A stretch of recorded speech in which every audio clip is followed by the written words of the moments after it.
그리고 삼라 장난대 장난 있겠습니다.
요즘 우리 자녀들을 크게 금수저 그리고 흙수저 이렇게 두 부류로 나눕니다.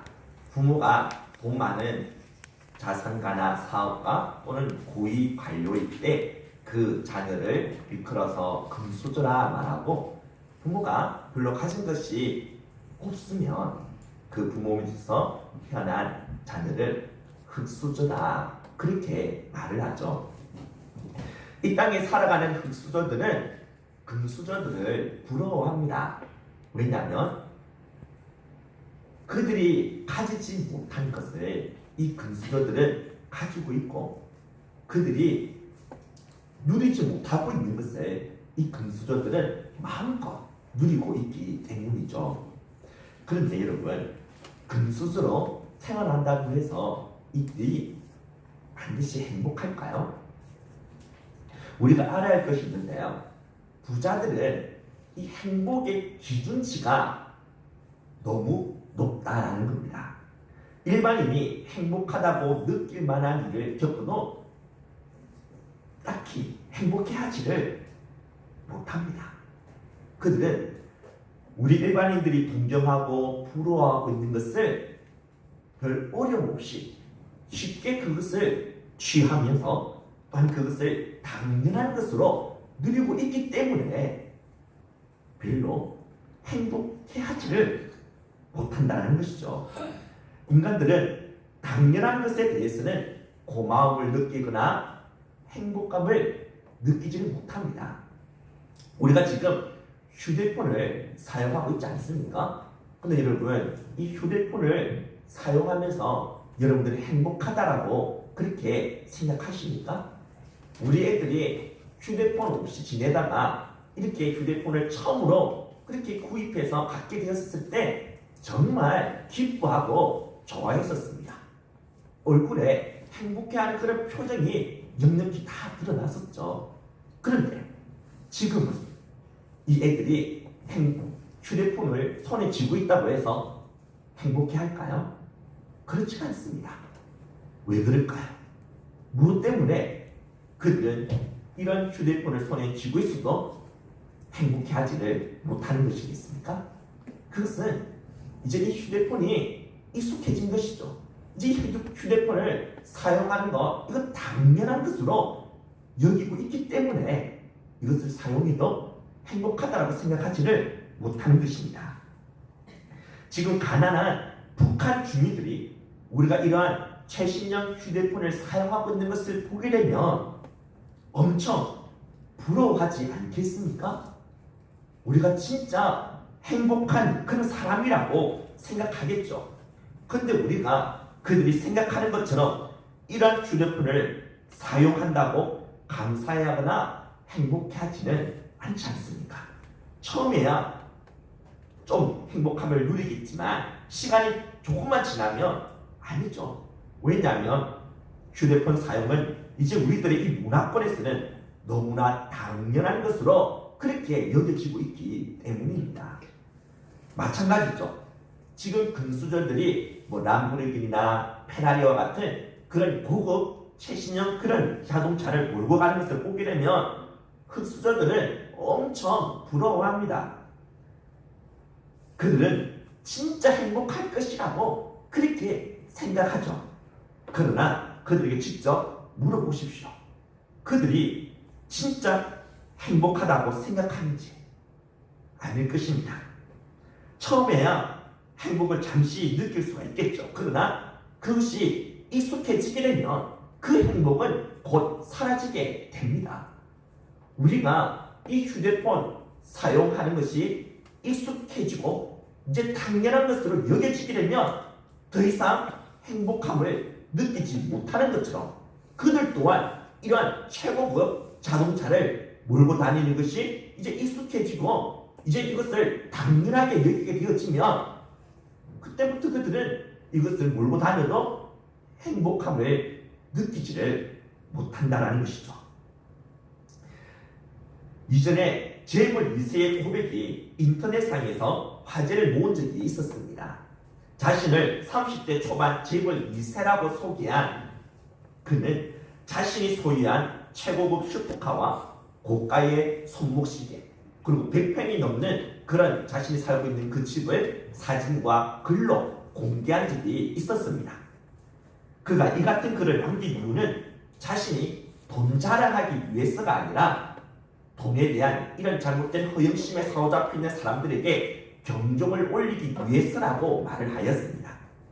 재벌 2세를 보면 돈만 펑펑 쓰고 다닌다라고 생각할지 몰라도 그 뒤에 자신들이 감당하기 힘든 그런 정신적인 억압과 스트레스 그리고 자유 없는 그런 자신들의 이런 삶을 볼 수 있어야 한다라고 말하는 것을 볼 수 있죠.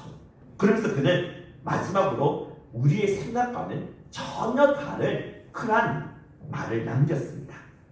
나는 돈이 많아서 행복했다라고 생각한 적이 단 한 번도 없다. 그들은 소확행을 알지 못합니다. 여러분, 소확행 무슨 뜻인지 아시죠? 소소하지만 확실한 행복이라는 뜻이죠. 일본의 작가인 이 무라카미 하루키는 그의 수피 집에서 이렇게 행복에 대하여 정의를 내렸습니다.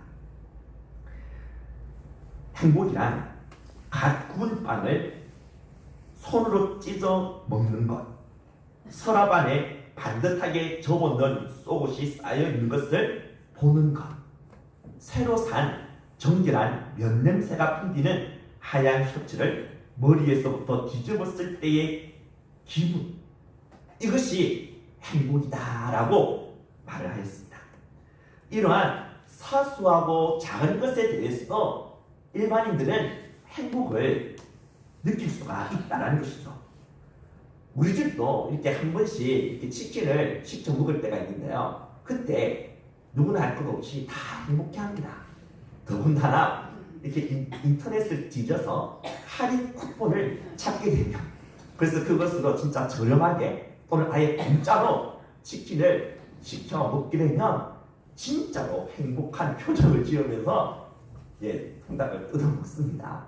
그런데 재벌들, 엄청난 큰 부자들, 금수저들은 이런 행복을 잘 모른다는 것이죠.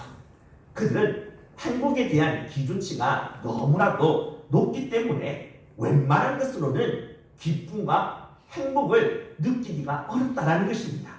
그래서 그들은 더 강렬하고 더 자극적인 기쁨과 그런 쾌락을 추구하게 되고, 그 결과 그들 중에는 손을 대서는 안 될 마약에 손을 대거나 환락과 쾌락의 늪에 완전히 빠져서 그곳에서 도저히 헤어나오지 못하는 그런 모습을 볼 수가 있다는 것이죠.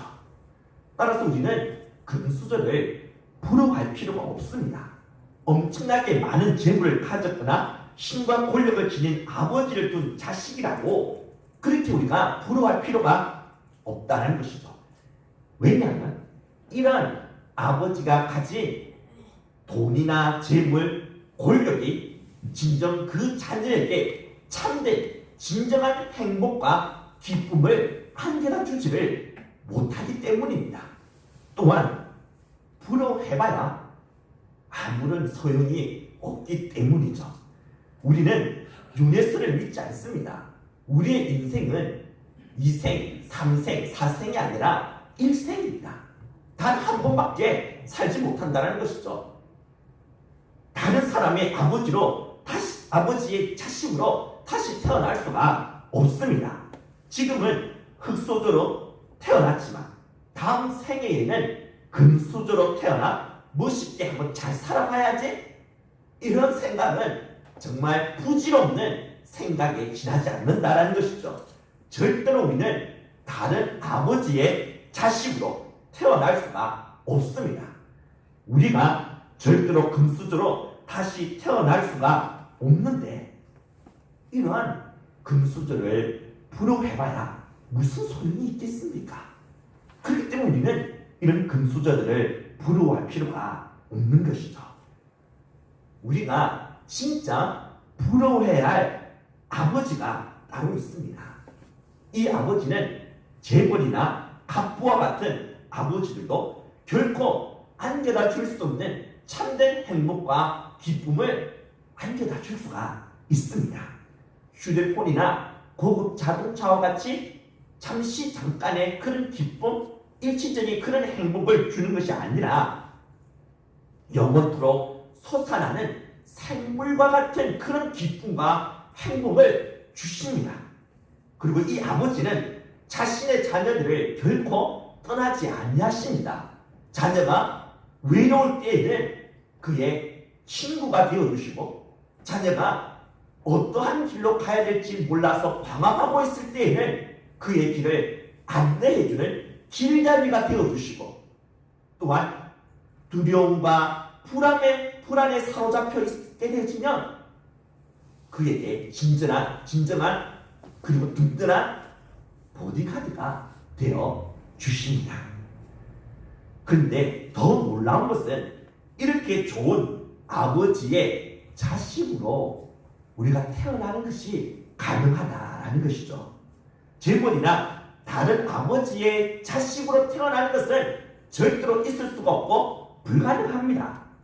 그렇지만 이 아버지의 자녀로 다시 태어나는 것은 가능하다라는 것이죠.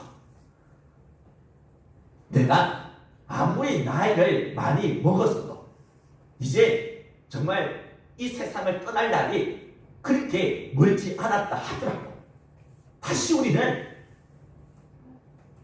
태어날 수가 있습니다.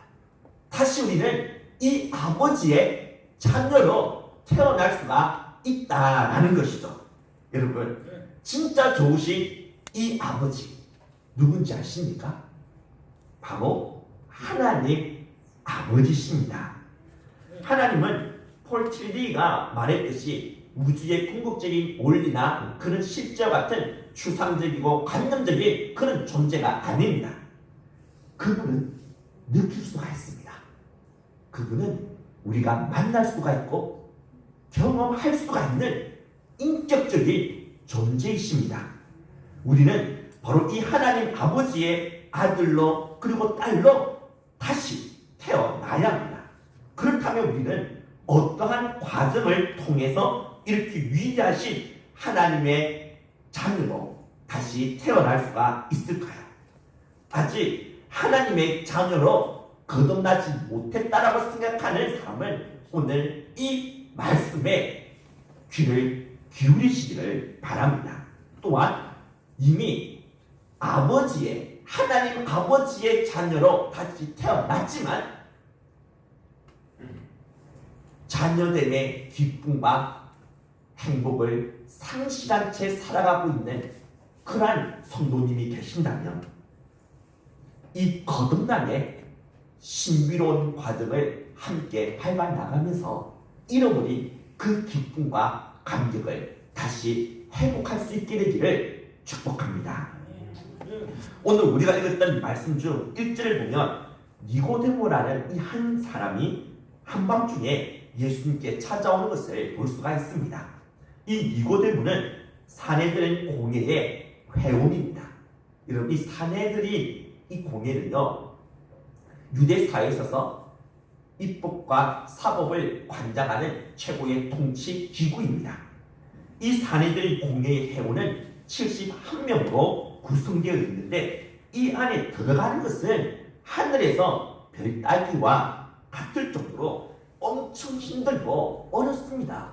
그 사회에서 가장 똑똑한 사람, 가장 많이 배운 사람들, 최고의 엘리트들이 바로 이 사내들인 공회의 회원이 될 수가 있다라는 것이죠. 그가 이렇게 이 니고데모가 이렇게 지금 사내들인 공회의 회원이 될 수 있다라는 것은 그가 바로 금수저였다라는 사실을 보여줍니다. 그가 금수저로 태어났기 때문에 일찍이 어릴 때부터 최고의 랍비 밑에서 수학을 하는 등 사내들인 공회의 회원이 될 수 있는 그런 엘리트 코스를 밟을 수가 있었던 것이죠. 그가 이렇게 금수저로 태어났기 때문에 그는 결국 사내들인 공회의 회원이 될 수가 있었고 세상에서 출세한 사람, 성공한 사람이 될 수 있었습니다. 그런데 그가 사내들인 공회의 회원이 되었다라고 해서 최고의 명예와 권력과 재물을 가지게 되었다고 해서 그가 과연 행복하게 살아가고 있었느냐라는 것이죠. 아닙니다. 그는 행복해하지를 못했습니다. 오히려 그는 공허하고 불안하기만 하였습니다. 자신이 백성들에게 천국에 대해서 가르쳤지만 자신은 천국과는 거리가 먼 삶을 살아가고 있었으며 또한 자신이 죽는다 하더라도 그 천국에 들어갈 수 있을 것이라는 이런 확신마저 없었습니다. 그런데 나사렛 시골 출신의 예수라는 청년은 자신과는 완전히 달랐다는 것이죠. 이 예수님은 돈이 없는 가난뱅이 납부에 지나지 않았습니다. 잠잘 곳도 마땅치 않아서 길거리에서 노숙하면서 잠을 자는 노숙자 신세로 지내기도 하는 그런 사람이었습니다. 자신처럼 그런 종교적인 교육의 과정을 밟지도 못한 시골 출신에 지나지 않는 인물이었다는 것이죠. 근데 그에게는 자신에게 없는 기쁨, 행복이 있었다는 것입니다.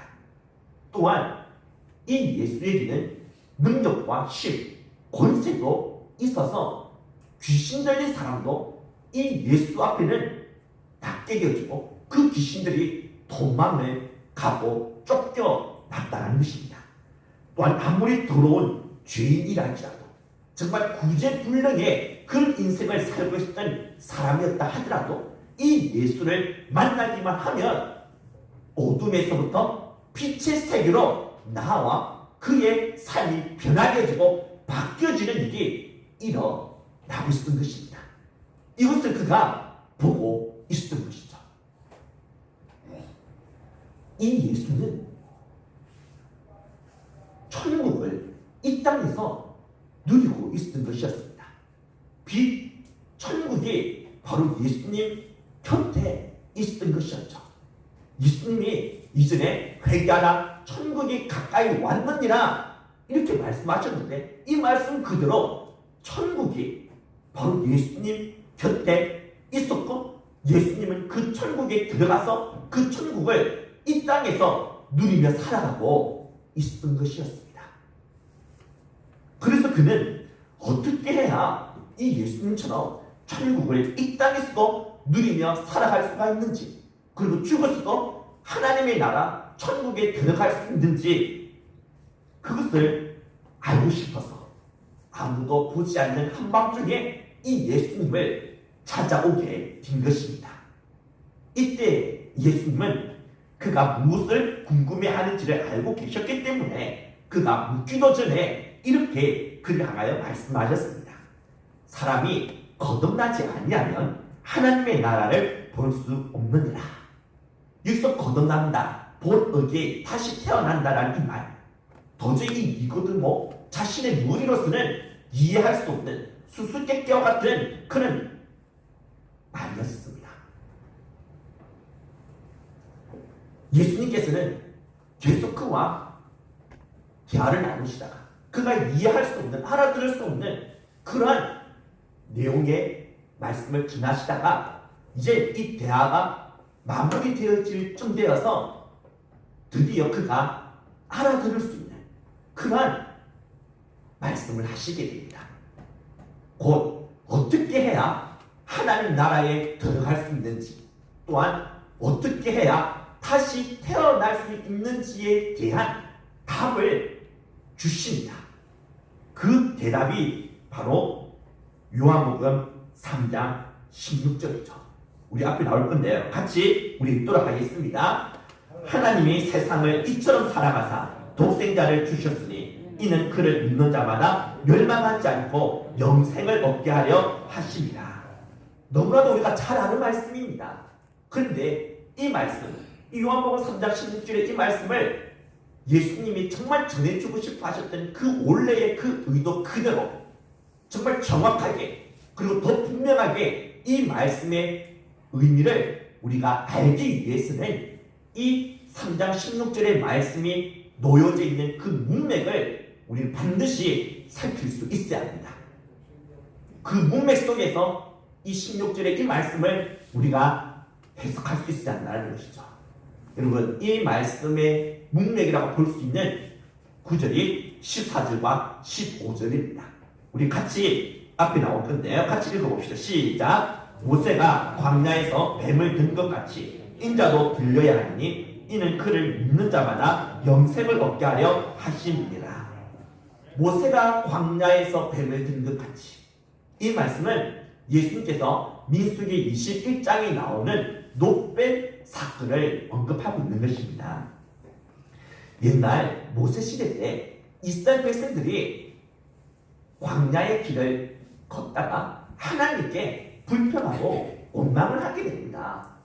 하나님에 대한 불신앙적인 모습을 그대로 노출시키게 되는 것이죠. 그래서 하나님께서는 이들을 징계하시게 됩니다. 그들 진정 가운데 불뱀, 곧 이런 독사를 보내어서 그들을 물어 죽게끔, 몸에 독이 퍼져서 죽게끔 만들어 버리신 것이죠. 그래서 이들은 기도합니다. 모세도 이들을 위하여 또한 기도하죠. 그 기도에 대한 응답으로 하나님께서 이들이 살 수 있는 일종의 치료책을 제시해 주게 됩니다. 그 치료책이 무엇이냐? 그것은 바로 놋으로 뱀의 형상을 만들어서 큰 길다란 나무 창대 위에 매달아 놓게 하는 것입니다. 그리고는 뱀에 물려 지금 죽어가는 사람들이 이 창대 위에 달린 그 놋뱀을 보게 되면 나을 수 있게끔 해주신 것이죠. 하나님의 이 말씀 그대로 이 놋뱀을 바라보며 살 수 있다라는 하나님의 이 말씀 그대로 그 놋뱀을 바라본 사람들은 몸에 퍼져 있었던 그 독사의 독이 한순간에 사라지고 죽음에서부터 그들은 살게 되어집니다. 그러나 이 놋뱀을 바라보지 아니한 사람은 뱀에 물려 그만 죽음을 당하게 되는 것이죠. 그렇다면 우리는 여기서 왜 하나님께서 치료책으로 놋뱀을 만들어서 나무 창대 위에 달게 하셨는지, 그리고 이것을 바라볼 때 나을 수 있게 해주시고 이것을 보지 않으면 낫지 못하게끔 하셨는지, 그 이유를 우리가 생각해 봐야 되지 않겠습니까? 이를 위해서는 우리가 그 시대의 이 문화를 알아야 합니다. 고대 근동사회에서는 전쟁을 할 때 깃발을 들고 나갑니다. 한참 이렇게 서로 싸우다가 이제 이 아군을 한 곳에 소집해야 될 경우가 발생하게 됩니다. 그러면 지휘관은 이 깃발을 들고 있는 병사에게 명령을 내립니다. 깃발을 높이 들어 올리라. 그러면 병사들이, 아군들이 싸우다가 자신의 그러한 깃발이 높이 들어 올린 것을 보게 되면 그곳으로 일제히 모여들게 됩니다. 소집하게 된다는 것이죠. 따라서 높이 들어 올려진 깃발은 일종의 소집 명령인 것입니다. 이것은 그들에게 아주 익숙한 전쟁 문화였습니다. 지금 모세가 놋뱀이 달린 장대를 높이 들어 올립니다. 이것은 마치 전쟁에서 깃발을 높이 들어 올리는 것과 같은 것이죠. 하나님께서는 지금 모세가 높이 들어 올린 장대를 통해서 무언가를 소집하고 있는 것입니다. 무엇을 소집하고 있을까요? 그것은 지금 모세가 들어 올린 그 장대 위에 달린 것이 무엇인지를 보면 알 수가 있습니다. 무엇이 달려 있습니까? 놋뱀이 달려있죠. 뱀의 형상으로 만들어진 놋뱀이 달려있지 않습니까? 이것은 지금 모세가 이 장대를 통해서, 놋뱀이 달린 이런 장대를 통해서 무엇을 소집하고 있는지 알 수가 있다는 것입니다. 바로 뱀을 소집하고 있는 것이죠. 더 정확하게 말해서 뱀이 뿌려놓은 독을 소집하고 있는 것입니다. 하나님께서는 지금 지휘관으로서 명령하고 있는 것이죠. 높이 들어올린 깃발과 같은 이 놋뱀이 달린 장대를 통해서 하나님은 명령하고 있는 것입니다.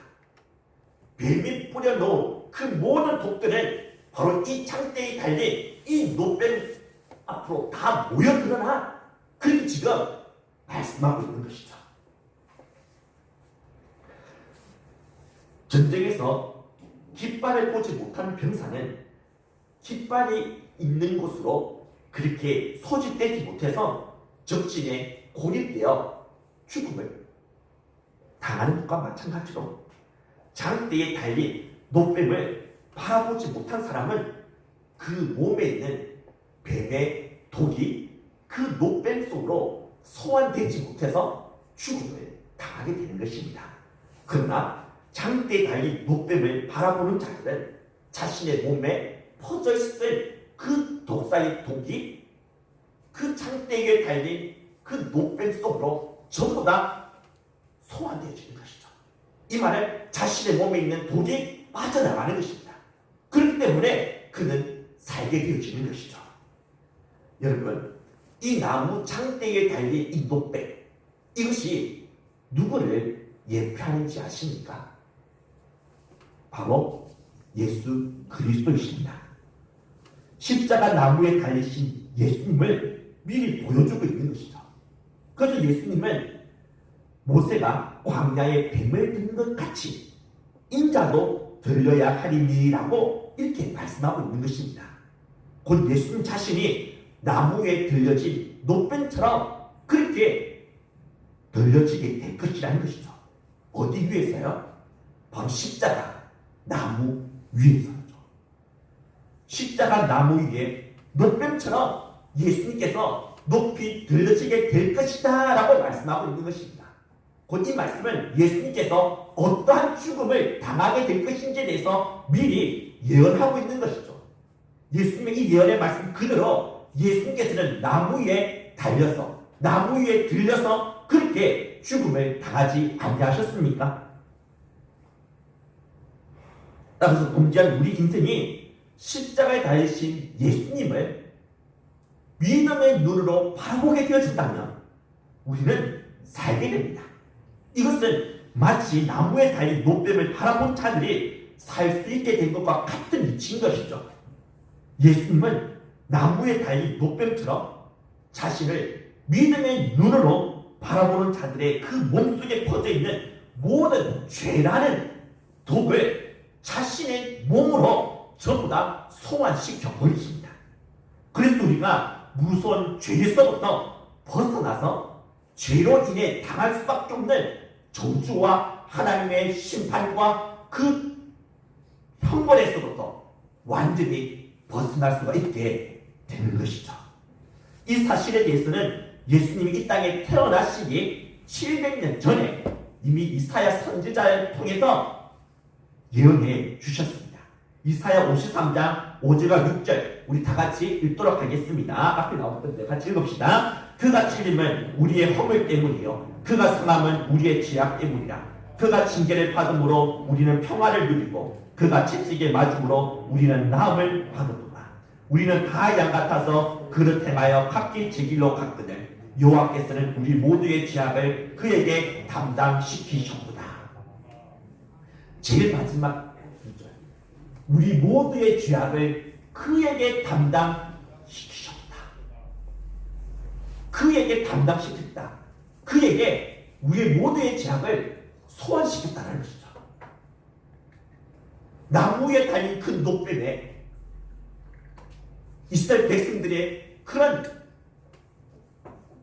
독을 그 노뱀 속으로 소환시켰던 것처럼 십자가라는 나무 위에 달리신 그 예수 그리스도, 그분의 몸 안에 우리의 추하고 더러운 그 모든 죄악을 전부 다 빼내어서 그 예수님의 몸속에 소환시켜버린 것이라는 사실에 대하여 이와 같이 하나님이 말씀해주고 있는 것입니다. 신약 성경에서도 바울은 고린도후서 5장 21절에 그분을 곧 예수님을 하나님이 죄로 삼으셨다라고 이렇게 말씀해주고 있고요. 갈라디아서 3장 13절에서는 그리스도께서 우리를 위하여 저주를 받은 바 되사 우리를 속량하셨다라고 이렇게 말씀하고 있습니다. 예수님께서 십자가 나무에 달리셨을 때 우리에게 있는 죄만을 소환시켜준 것이 아니라 죄로 인해 우리가 당하게 될 저주와 형벌과 그 심판도 예수님께서 자신의 몸으로 전부 다 소화시켜 버리신 것입니다. 그래서 예수님께서 이 모든 것을 다 감당하시고 십자가에서 우리가 당해서 죽어야 될 그 죽음을 대신 당하시게 된 것이죠. 그래서 이 예수 그리스도를 믿음의 눈으로 바라보게 된다면 우리는 살게 되어지는 것입니다. 따라서 우리는 모세의 이 노뱀 사건이라는 이 맥락 속에서 요한복음 3장 16절의 말씀을 이해할 수 있어야 한다는 것이죠. 하나님이 세상을 이처럼 사랑하사 독생자를 주셨으니 이는 그를 믿는 자마다 멸망하지 않고 영생을 얻게 하려 하십니다. 그렇게 해주시고요. 하나님이 세상을 이처럼 사랑하사 독생자를 주셨으니 하나님이 저와 여러분들을 이처럼 너무너무 사랑하셔서 자신의 독생자 하나밖에 없는 아들 예수님을 주셨다는 것입니다. 무엇으로 주셨다는 것이죠? 노뱀으로 주셨다는 것이죠.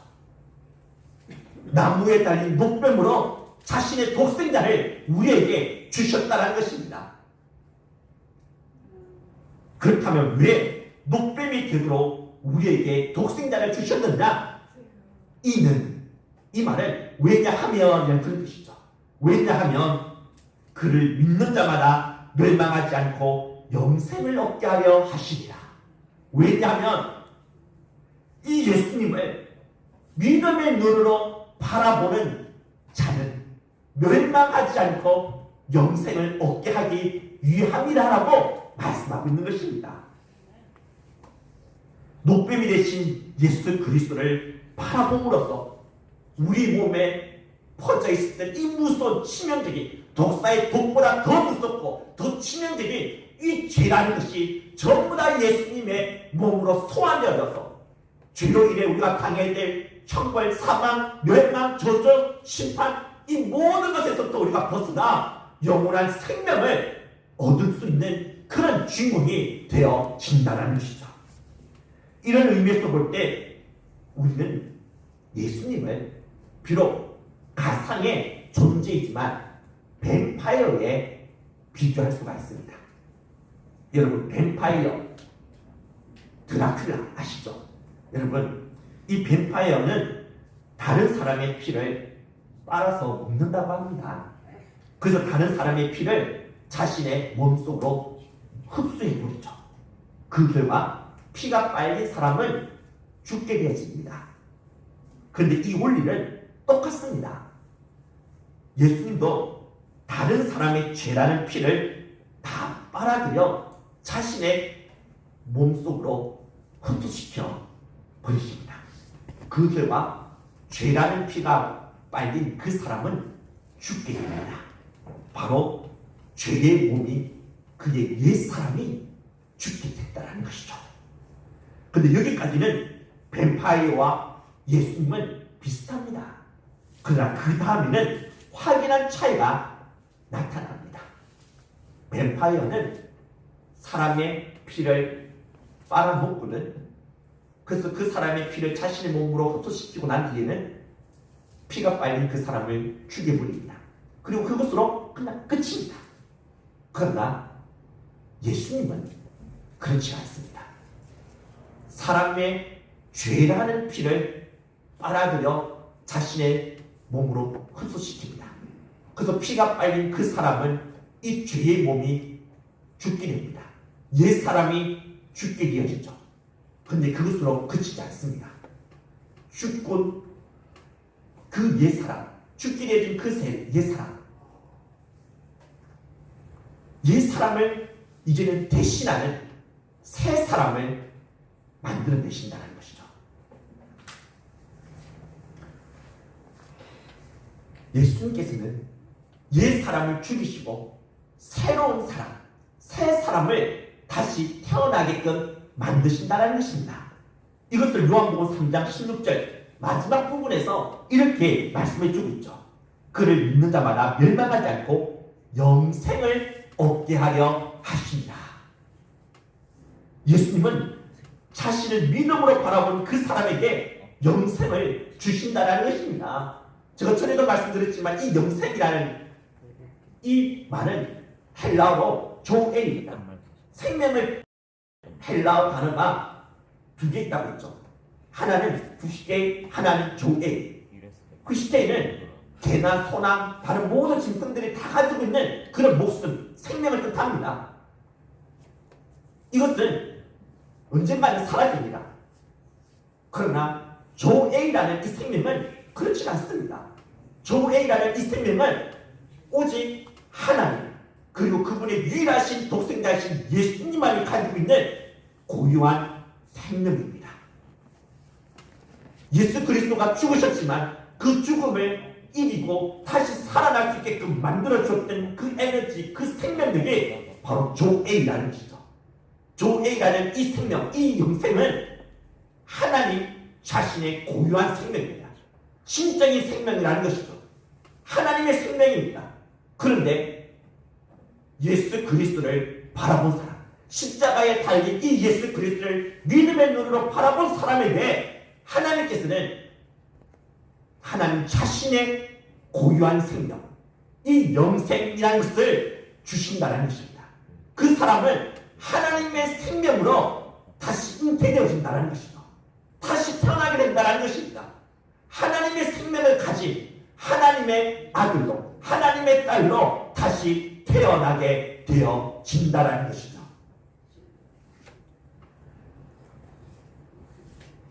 저와 여러분들이 십자가에 달린 예수 그리스도를 진정 믿음의 눈으로 바라보았다면 저와 여러분들은 하나님의 생명을 가진 자로 다시 태어나게 된 것입니다. 우리는 하나님의 아들로 하나님의 딸로 다시 태어나게 되어졌다는 것이죠. 그러나 아직까지 십자가에 달린 예수님을 바라보지 못하고 있는 사람입니다. 믿음의 눈으로 그 예수 그리스도를 아직까지 바라보지 못하고 있다면 그 사람은 멸망당할 수밖에 없습니다. 자신 안에 있는 이 무서운 치명적인 독사의 독보다 더 무서운 죄라는 것에 감염되어 끔찍한 최후를 맞이하게 된다는 것이죠. 그런 운명을 맞이하지 않기 위해서라도 십자가에 달린 예수 그리스도를 믿음의 눈으로 바라봐야 합니다. 그거 바라본다고 해서 무슨 변화가 있겠느냐? 그런 생각 가지면서 바라보지 않게 된다면 어떻게 되겠습니까?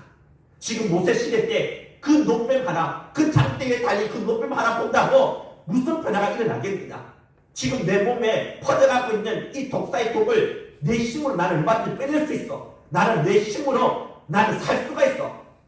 그렇게 생각하면서 하나님의 말씀을 믿지 못하고 자신의 힘으로, 자신의 능력으로 스스로 구원해 보려고, 스스로 자신을 살려보려고 했던 사람은 다 죽었습니다. 다 멸망당했습니다. 자신의 힘을 믿었던 사람은 다 죽었습니다. 그러나 순수하게 하나님의 말씀을 있는 그대로 믿고 받아들였던 사람, 그래서 하나님의 말씀 그대로 나무에 달린 그 노뱀을 바라보게 된 사람을 살게 해준 것이죠. 마찬가지입니다. 하나님의 말씀을 믿어야 됩니다. 우리가 살 수 있는 유일한 치유책을 제시해 주신 여호와 하나님, 그분의 방법대로 우리는 나무에 달린 예수 그리스도를 믿음의 눈으로 바라봐야 됩니다. 내 힘으로 나는 살 수 없다. 내 힘으로 나를 구원할 수 없다. 내 힘으로 이 죄란 이 문제 해결할 수 없다고 솔직하게 주님 앞에 고백하고 나의 불가능함, 나의 할 수 없음을 인정하고 나의 비참함을 인정하고 하나님 포라고 말씀하신 그대로 십자가에 달린 예수님을 우리가 믿음의 눈으로 바라보기만 한다면 우리는 살게 됩니다.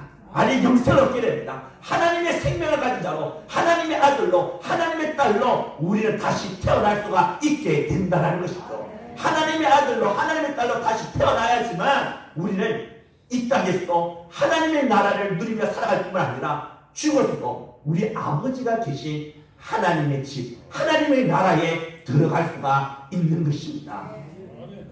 이미 나는 예수님을 믿음의 눈으로 바라보았다라고 말하고 있는 성도입니다.